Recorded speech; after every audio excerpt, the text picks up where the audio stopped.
Bonjour à tous, mon nom est Pascal Borel et je vous parle des montagnes suisses.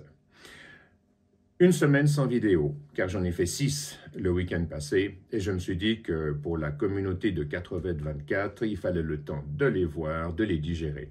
D'autant plus que je parle quand même de choses qui ont fait en sorte que j'ai été censuré instantanément sur YouTube et je ne peux pas le leur reprocher. Quand on est numéro 1 dans un domaine, quand on a la médaille d'or, il est difficile de faire beaucoup mieux, de monter plus haut sur le podium. Donc le seul risque, c'est de faire une erreur majeure et de se voir rétrogradé en deuxième position. Donc YouTube étant le leader dans son domaine, il est évident qu'il est obligé de se plier au cadre légal, même si celui-ci ne te sert pas, toi, en tant qu'auditeur, en tant que spectateur, et il sert les gens qui ont des intérêts financiers à l'arrière, et c'est bien normal, on ne peut pas, encore une fois, le leur reprocher. Donc, un point sur ma semaine, la censure a fait en sorte qu'il y a pas mal de professionnels du droit, du cadre légal, bien entendu, des professionnels de la communication qui se sont dit, mais tiens donc, si les banques engagent quand même des frais conséquents, parce que pour faire censurer quoi que ce soit, il faut s'engager, il faut faire quelque chose. Donc, ça veut dire que depuis mercredi passé, c'est un défilé de professionnels, donc comme je dis, de la communication, du droit et autres, qui se disent bien qu'il n'y a pas de fumée sans feu. Pourquoi cette censure? Alors, je me permets de rappeler quand même que la censure sur YouTube ne m'affecte pas, puisque vous retrouvez, grâce à mes partenaires en Suisse, en France, en Italie, en Angleterre, même au Pérou, non, je vous jure, c'est extraordinaire, j'hallucine, vous me retrouvez sur des chaînes comme Rumble, R-U-M-B-L-E, comme Odyssey, comme BitChute, comme Dailymotion, comme Telegram, comme Signal, Facebook, etc., etc. Tant est que mes partenaires sentent bien qu'on a, pas à travers l'histoire de Sagarmatha et ce que je décris sur les banques, mais à travers mes écrits qui vont bientôt paraître dans le cadre du site internet que je lancerai vraisemblablement milieu de semaine prochaine. Vous retrouverez un chapitre par jour ou tous les 2 jours de ce que j'écris et de ce que je te propose en termes de feuille de route pour amender nos constitutions, remettre nos politiques au centre de l'équation. Nous avons besoin des politiques. Les critiquer, les insulter, c'est très bien si ça vous soulage, mais en fait, ça ne nous fait pas progresser d'un mu. Donc, ça veut dire qu'on doit redonner leur rôle, leur projet, leur ambition, quelque part, de servir le citoyen aux politiques. Et c'est la seule façon dont on fera véritablement progresser nos démocraties. Donc, comme je le dis, depuis mercredi passé, c'est un défilé, parce qu'évidemment, moi, je ne bouge pas, je reste dans mes montagnes suisses et les professionnels viennent me voir. Alors, c'est merveilleux parce que, comme je dis, ils se doutent bien qu'il n'y a pas de fumée sans feu et que pour qu'un gars comme moi, Pascal Borel, étale sa vie en public de la façon dont je le fais, pour vivre heureux, vivez caché. J'ai des gens qui me disent « Mais Pascal, pourquoi tu fais ça? Tu es fou !» D'autres me disent « Ah, mais tu veux juste de la visibilité sur les réseaux sociaux. » Non, non, c'est pas mon but. Mon but, c'est d'amender les constitutions. Ça, ok. Mais être présent sur tous les réseaux sociaux, raconter des trucs comme ce que j'ai fait ces derniers temps, si je le fais, c'est qu'il y a une raison très forte derrière. Bref. Donc, ils viennent me voir, et puis comme je n'envoie rien de façon électronique, je passe mon temps à imprimer des contrats, leur montrer les emails, les conversations, etc. Et c'est vrai, comme j'ai été, je l'ai déjà dit, le président du conseil d'administration de société d'investigation, j'ai la technologie avec moi et j'ai, par prudence à l'époque, enregistré un certain nombre des conversations que j'avais. Vous pensez bien que j'essaie de limiter au maximum la façon dont j'expose les professionnels à ce genre de choses, mais dès qu'ils voient la façon dont je suis structuré, ils se rendent bien compte que c'est pas n'importe quoi. Moi, je note tout. C'est-à-dire qu'à l'époque où je travaillais pour Standard & Poor's, ou ensuite pour Fidelity, je note tous mes téléphones. Chaque jour, j'ai des cahiers, je note tous les téléphones que je fais. Donc pour moi, comme je suis assez conservateur, c'est assez facile de ressortir le tout et puis de dire, ben voilà, il s'est passé ça à tel moment, ça à tel autre, ça à tel autre. Et les gars, ils me regardent, ils sont effarés. Et en plus, quand je peux montrer que suite à tel téléphone, j'ai fait tel email, que ça a été à telle personne, à telle étude de notaire, d'avocat, à la famille royale, etc. Bah, ils se rendent bien compte que c'est quand même du lourd, quoi, ce que je décris. C'est pas la petite histoire, la petite bande dessinée. Non, non, non, non, non. Donc, voilà. Mais, et ce qu'il y a d'amusant, c'est que j'ai proposé de donner tribune libre aux personnes qui m'attaquent quelque part. C'est moi qui suis attaqué, hein, qui ont volé mes actifs, ma famille, etc. Je leur ai donné tribune libre. Je leur ai donné. Mais ils n'ont même pas essayé de me contacter pour négocier. Non, parce qu'ils se sentent protégés par le cadre légal. Et le cadre légal aujourd'hui, bien sûr, protège des intérêts financiers en Suisse. J'aurai de multiples exemples. Et ne protège pas beaucoup ses citoyens. C'est un état de fait.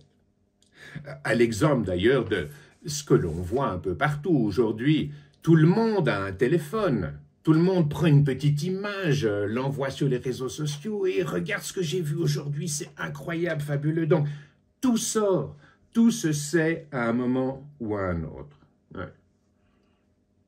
Ouais. Tout se sait. À l'exemple, par exemple, de ce que l'on observe en Ukraine en ce moment.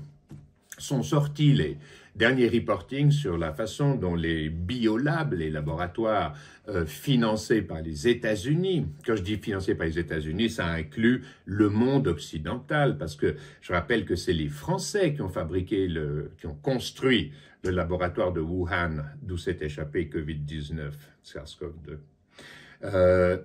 Quand je dis les laboratoires des États-Unis, j'inclus bien sûr la France, j'inclus l'Allemagne, l'Angleterre, l'Italie, enfin bref, tout le monde occidental. Eh bien, il y a une vidéo que j'ai vue il n'y a pas longtemps qui a hurlé de rire, où des gens de CNN ou CNBC, donc les médias d'opinion, les fake news media, comme on les appelle, ou les dying legacy media, comme l'appellent mes amis américains, filmaient une reporter qui décrivait la guerre avec une colonne de fumée. Et quand on regarde la vidéo, c'est juste à côté d'un de ces laboratoires et les gars sont en train de brûler toutes les archives, tous les documents et ils se sont même pas rendus compte de ça. Extraordinaire. Donc comme je vous dis, tout se sait, tout sort. Et c'est exactement à l'image, je regardais pas plus tard que ce matin, Madame Tulsi Gabbard, qui est une des plus jeunes membres du Congrès américain, qui représentait, je crois, Hawaï, et qui a servi sous les drapeaux, sous la bannière étoilée, qui était une femme qui a été parmi les démocrates pendant je ne sais pas, 10 ou 15 ans, et qui maintenant a quitté tous les partis, parce qu'elle estime que, quel que soit le parti, on a tout le temps affaire au même type de sérail de personnes qui ont comme conseiller les grandes firmes, qu'elles soient pharmaceutiques, du complexe militaro-industriel ou autre, et que donc ça revient au même. Elle a quitté tout parti. Elle ne s'est pas remise dans un autre parti, mais ce matin, je regarde, elle a fait une vidéo il y a 1 ou 2 jours, je n'ai pas la date en tête, et elle dit que la collusion est une monstruosité. Elle prend l'exemple suivant. Il y a eu un déraillement de train dans la ville de Palestine, non prémonitoire s'il en est, qui a provoqué une pollution assez importante qu'ils ont résolue en opérant une destruction contrôlée, entre guillemets contrôlée, c'est-à-dire en mettant le feu à des produits chimiques hautement toxiques. Ça a fait un nuage incroyable, ils ont dû évacuer toute la ville dans un rayon de 2,5 km ou 3 km, donc méchant quand même. Et le lendemain de cette pollution, vous voyez le nuage toxique qui monte, enfin c'est quelque chose d'incroyable, les images sont toutes sur YouTube, vous avez qu'à y aller si vous voulez regarder. Et elle explique que les hommes de loi qui avec l'assentiment du Parti démocrate et de Joe Biden. Vous voyez Joe Biden qui serre la main du boss de l'entreprise qui est responsable de la pollution en question. Les hommes de loi ont été dans toute la ville voir les propriétaires qui avaient été évacués, donc ils n'ont plus le droit d'être chez eux, c'est toxique à ce point-là, et leur faire signer un contrat légal dans lequel ils leur offrent 1000 francs pour s'assurer qu'ils ne porteront pas plainte, qu'ils ne s'organiseront pas en class action. Class action, un objet d'un magnifique film. La class action, c'est une action pénale ou civile contre une personne où des dizaines ou des centaines de personnes se réunissent, car c'est un seul cas. Ce n'est pas autorisé en Suisse. Mais aux États-Unis, c'est une des formes classiques pour lutter contre, enfin pour mettre à la cour, dans le cadre légal, une plainte qu'on aurait à plusieurs. Donc ça veut dire que le gouvernement paye des dizaines, voire centaines de milliards bientôt pour faire la guerre contre les Russes. Mais quand il s'agit de restaurer le droit ou d'apporter un dédommagement à des gens qui ont été gravement atteints, parce que quand on doit évacuer sa maison dans un rayon de 2,5 km, 3 km autour d'une zone de pollution, c'est que vraisemblablement les polluants sont dans vos chambres à coucher, dans vos draps, ils sont dans l'air, ils se déposent sur les toits de la pelouse de votre jardin. Mais est-ce qu'on va consacrer quelques centaines de millions à détoxifier, à indemniser les gens qui sont victimes de ce genre de choses? Non, non, la collusion est totale. On va minimiser les frais, mais on a comme projet d'aller faire la guerre contre les Russes, et hardi petit, on va consacrer des milliards à jouer au Monopoly, entre guillemets, avec l'argent du concitoyen, mais on va quand même pas apporter des dommages. Pire, on utilise encore une fois le cadre légal pour faire en sorte que... Parce qu'évidemment, ensuite, il y aura vice de procédure. Et s'il y a vice de procédure, le bon sens le plus élémentaire est laissé à la poubelle. Et les citoyens ont qu'à se démerder avec leur pollution. Des produits qui sont ultra mutagènes, donc cancérigènes, etc., etc. Le problème est le suivant. Quand vous voyez les photos de Biden et du patron de la société qui est responsable de la pollution, vous apercevez tout de suite d'une chose, c'est que rares sont les politiques qui, quand ils réussissent dans le domaine privé, vont se mettre en politique. Donc, il y a une forme de hiérarchie qui se met tout de suite en place. Et on voit très bien. Alors, Biden, il a le pouvoir, bien entendu. Oui, mais intellectuellement, le boss, c'est pas Biden. Bon, vous me direz que c'est pas très compliqué, hein, parce que notre pauvre ami Biden, ben, c'est vrai qu'il serait plus à sa place dans une maison de repos, vraisemblablement à l'heure actuelle. Enfin, je veux dire, il est quand même gériatrique. Enfin... Je veux dire, oui, il est encore capable de marcher, mais il s'endort, il ne sait plus où il est manipulé lui-même, c'est un outil utilisé par l'intelligentsia ou le deep state, ou appelez ça comme vous voulez, derrière. Donc, ce que je dis simplement, c'est qu'il y a une forme de hiérarchie entre les politiques et leurs conseillers. Les conseillers, c'est les patrons des grandes firmes, les présidents des conseils d'administration.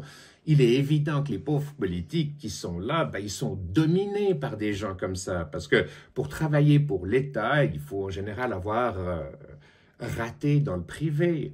Peu de gens, comme je le dis, réussissent dans le privé et se mettent à travailler pour l'État. À part si on est avide de pouvoir. Mais on y reviendra. Donc, elle décrit tout ça, Madame Tulsi Gabbard. Elle est magnifique, elle est fantastique, elle vous fait une description du truc qui est dingue. Elle dit que ça doit cesser. Ça doit cesser. Oui, mais qu'est-ce qu'elle propose? Aujourd'hui, c'est comme beaucoup, ce sont ce que j'appelle toujours des problem outliners, c'est-à-dire des gens qui vous décrivent une situation, qui sont de magnifiques témoins d'une problématique. Mais est-ce qu'ils sont capables de proposer une solution active qui te mette en sécurité, qui fasse en sorte que les politiques travaillent pour toi et pour le plus grand nombre? Ben aujourd'hui, c'est un peu pauvre à ce niveau-là. Moi, c'est ce que je vais vous amener. Encore une fois, par la non-coopération sociale. Et vous verrez, aucune violence, ça redonnera sa fierté et sa dignité autant aux politiques qu'aux citoyens qui reprendront le contrôle de la manœuvre. Donc, cette feuille de route que je vais te proposer, elle sera disponible sur mon site internet www.424.com. Et vraisemblablement, je publierai les premiers chapitres dès le milieu de la semaine prochaine. Donc, le site sera là, tu y retrouveras toutes les vidéos non censurables. C'est un peu plus compliqué, évidemment, les gens qui sont exclusivement sur YouTube. Je rappelle que dans les commentaires de toutes mes vidéos, vous retrouvez tous les grands réseaux sociaux sur lesquels vous allez pouvoir aller voir les éléments censurés et que dès la semaine prochaine, vous aurez les textes. Et c'est là que j'en ferai des audios pour les gens qui souhaitent m'écouter en marchant dans la nature, en faisant du vélo, du ski, en marchant dans la nature ou au volant de leur voiture. Et on en reparlera plus avant. Je crois que c'est tout pour aujourd'hui. Je vous remercie pour votre aimable attention. Paix à tous les citoyens de la planète. Peace out.